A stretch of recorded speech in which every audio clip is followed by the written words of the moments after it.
sa ating lahat ng mga kaibigan dyan. Dito naman po tayo sa ating part sa mga koleksyon po ito mga idol. Andyan po oh. Sama-sama po rito lahat ng mga koleksyon po natin. Kaya dito muna tayo mag-focus mga idol.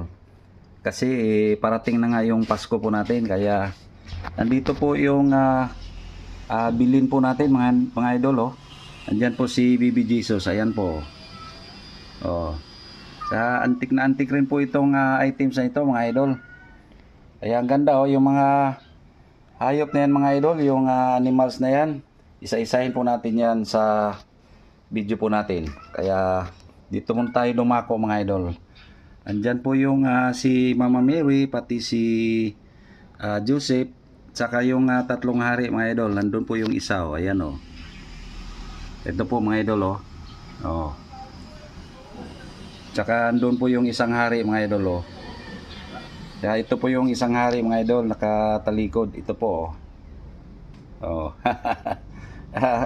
Vintage na vintage po itong mga gamit na ito. At tingnan nyo po mga idol, yung mga paligid dyan oh, ay punong-puno ng alikabok. Hindi nga natin ito gawang nalinis mga idol. Oh, sa sobrang dami na nga po rito mga idol, andyan po oh. Oh. Kaya dito tayo ngayon sa dirty kitchen namin mga idol. Andyan po oh. Oh, ang dami niyan mga idol oh. Halo-halo na po yung nandito po sa ano sa loob na ito ng dirty kitchen po natin. Andyan po. Ayan oh. Dami mga idol. Kaya ito pa mga idol oh. Meron din po tayong render. Ayan po. Itong render na ito, gawa po ito sa uway, kung tawagin po rito sa amin.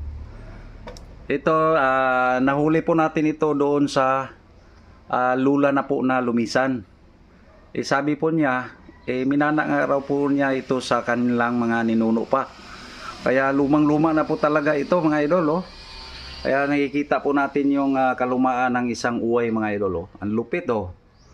Kaya sa ngayon mga idol, meron pa rin pong malikhain na kamay na katulad nito mga idol. Meron pa rin pong gumagawa ng mga ganitong uri na render. Ayan po.